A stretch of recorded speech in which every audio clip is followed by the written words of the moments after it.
All right, you guys, you've made it to the final lesson of the whole entire year. Give yourself a pat on the back. I'm super proud of you guys for making it this far. This year has not been easy, and I'm so sorry I had to end like this. But last lecture of the year, here we go. Email me if you've got questions on the homework assignment. Ideally, it's not super hard. We're going to use Desmos a little bit, so I'll switch over in a minute, but you might want to grab a calculator as well. So without further ado, last lecture of the whole year. First thing we're going to do, so we've been talking about solving system of equations using matrices. So we're going to continue on that vein of systems, but we're looking at systems of inequalities now. So we're going to kind of drop what we know about matrices. We're going to look at solving different systems of inequalities using something called linear programming. So, linear programming, a technique developed for problem solving. We're going to talk about two examples in a minute where we see something in real life context. So we'll get there, but let's talk about just kind of how we approach a problem like this first. So example 1 asks us to find the minimum and maximum value of what we call the objective function, which is 2x plus 3y.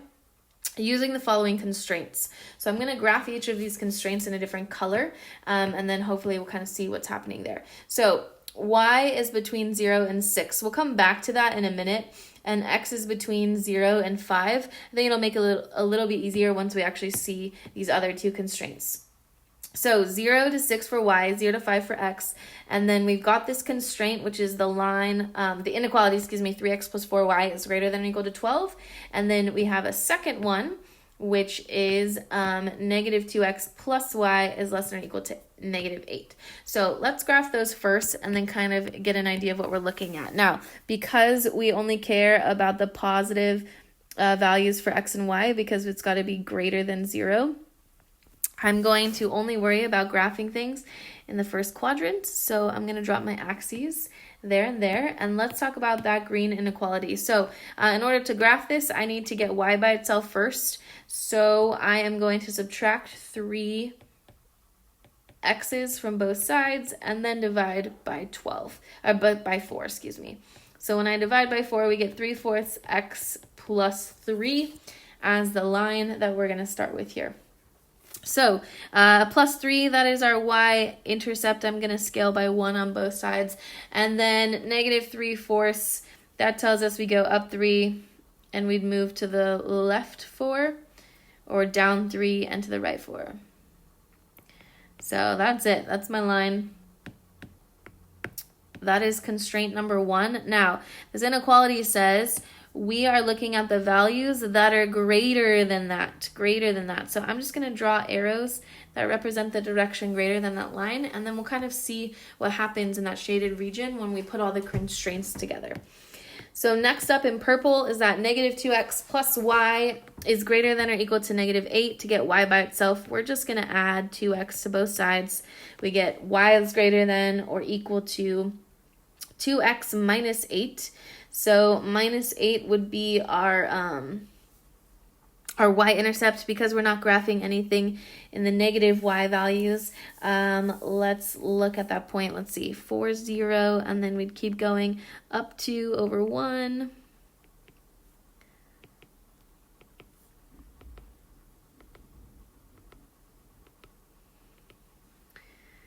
All right, and there's our second line. And that is the inequality.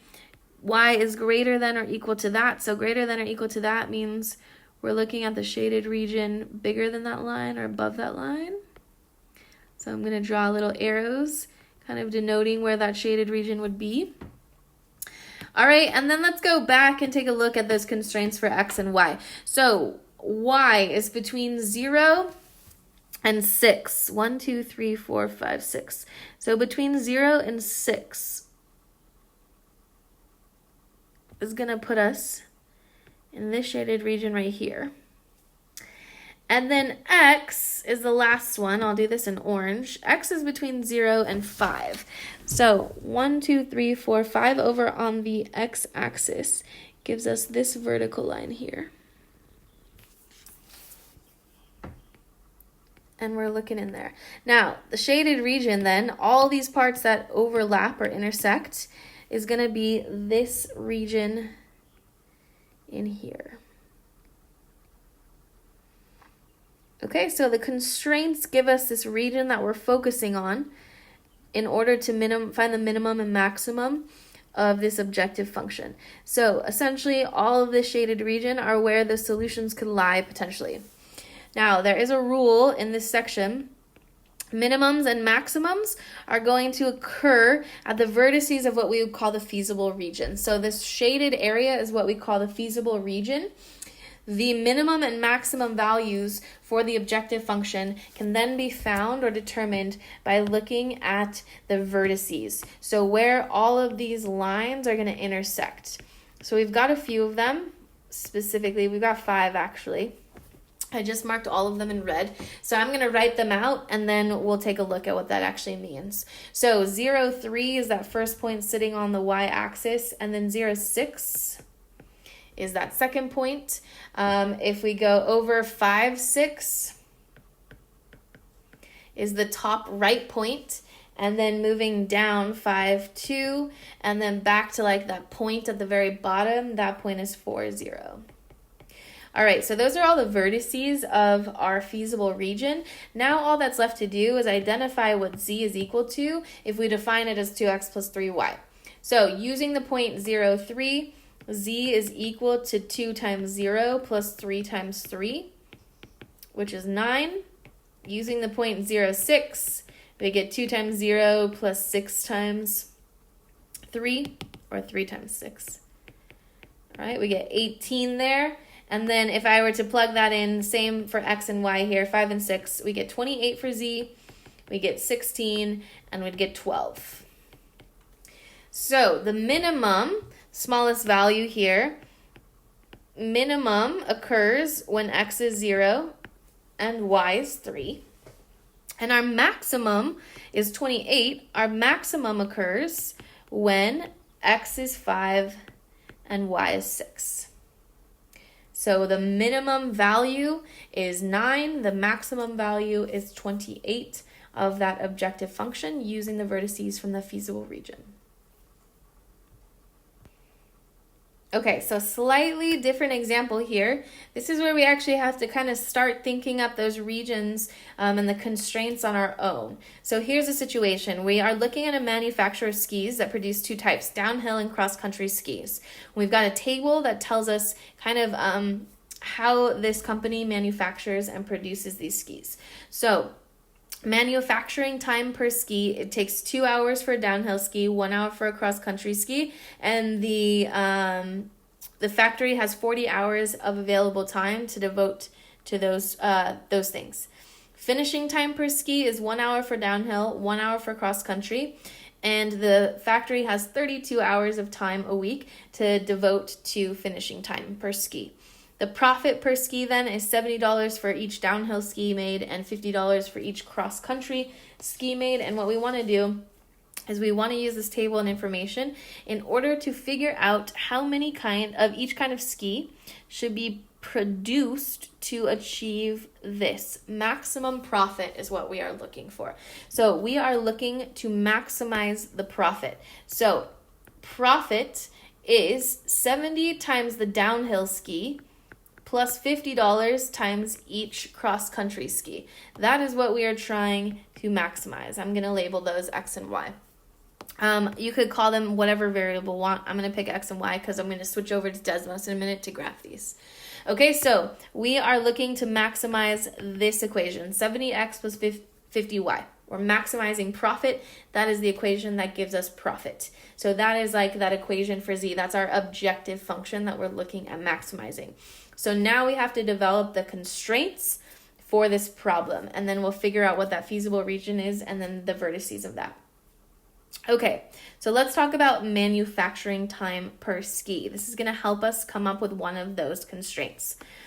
Each downhill ski takes 2 hours to manufacture, and each cross-country ski takes 1 hour to manufacture. We have at most 40 hours of available time in the factory to create these skis using for the manufacturing time. So 2x plus y has to be less than or equal to 40 hours. We can't have more than 40 hours devoted to manufacturing time. We're going to do something really similar with the finishing time. It takes an hour to finish a downhill ski. It takes an hour to finish a cross-country ski. And we have at most 32 hours each week to devote to the finishing time per ski. So x plus y has to be less than or equal to 32. That is for sure.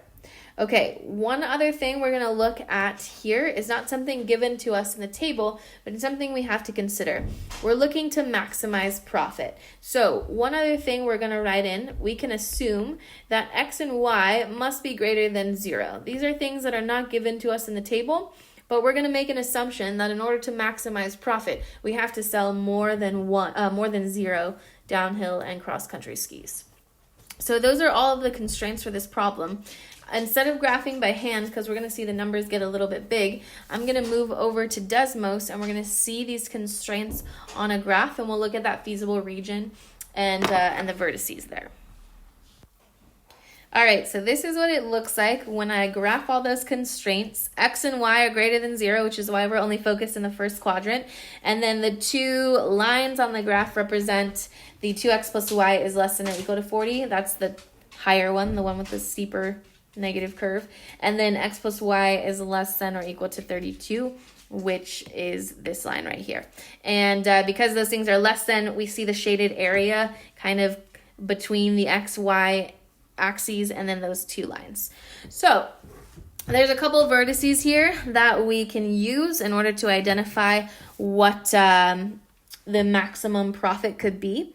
So let's mark those and then we'll go from there. So we're looking at this point up here, which is 0, 32. That's the y-intercept of that one of those constraints. 0, 0 counts as a vertice technically. And then we're going to have to zoom in to see what these other 2 points are. So when I zoom in here, we're looking at this point first. This is 24, 8. 24, 8, or excuse me, 824. And the last point down here on the x-axis, that's looking like 20, 0. So a couple of different options, different vertices to maximize. Now let's think about this. There's really only 2 maybe that we'll consider, which is that 20, 0 and then the 8, 24. So if we go back to what we've got, we're maximizing this equation 70x plus 50y. And we had 2 points that kind of looked promising, 824 and 20, 0. So let's plug those 2 things in and see which gives us a bigger profit. So when x is 8 and when y is 24, we end up with $1,760. So our profit would be $1,760 if we made 8 downhill skis and 24 cross-country skis.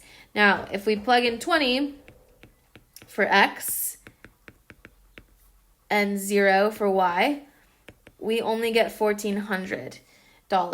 And so maximum profit here is $1,760.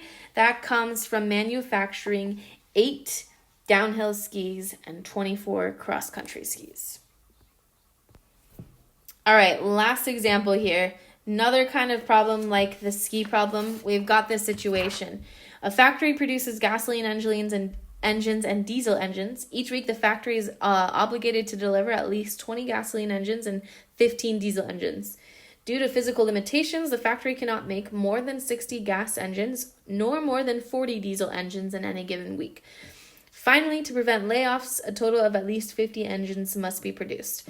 If gas engines cost $450 each to produce and diesel engines cost $550 each to produce, how many of each should be produced to minimize cost? So in the last example, we were looking for maximum cost. We're looking for minimum cost here. So cost is going to equal, let's call gas engines X and let's call diesel Y.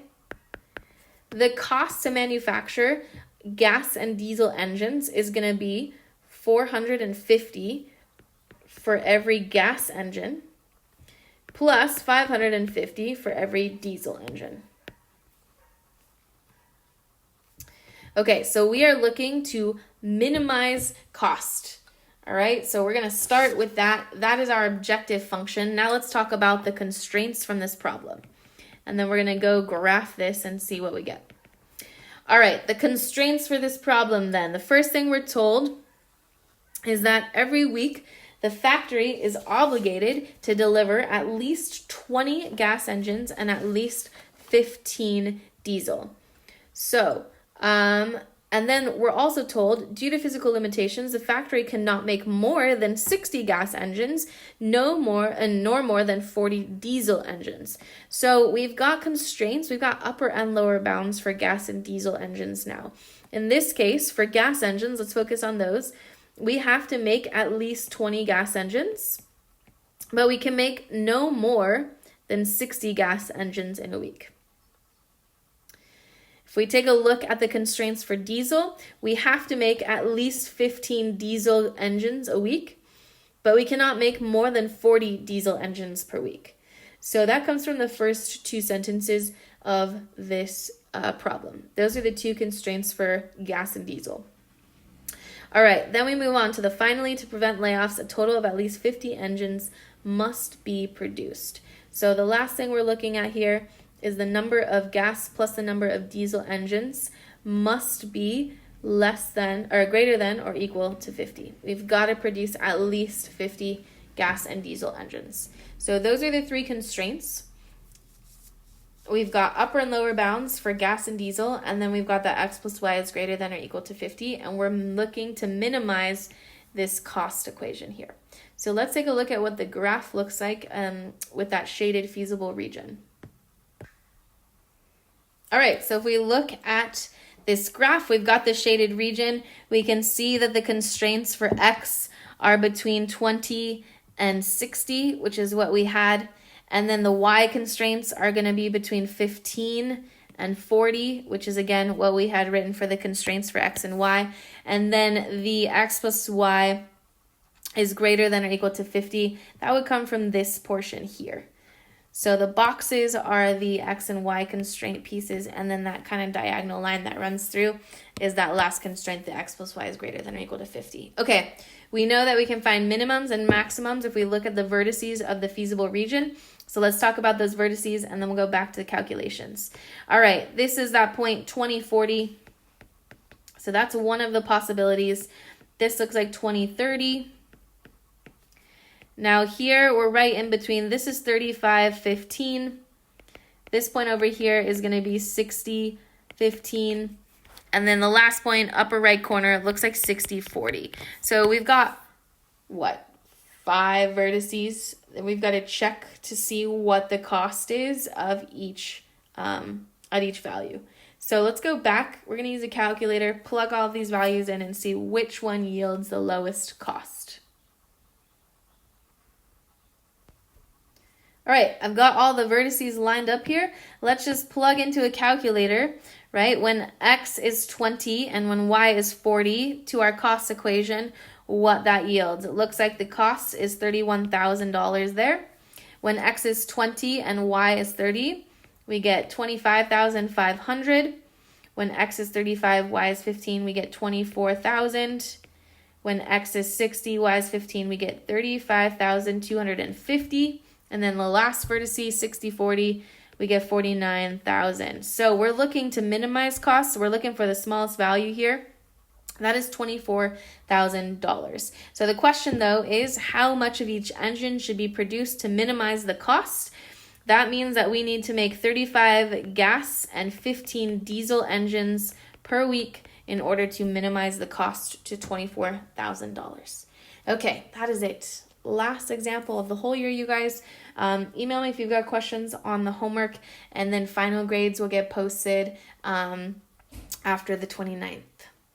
Talk to you guys later.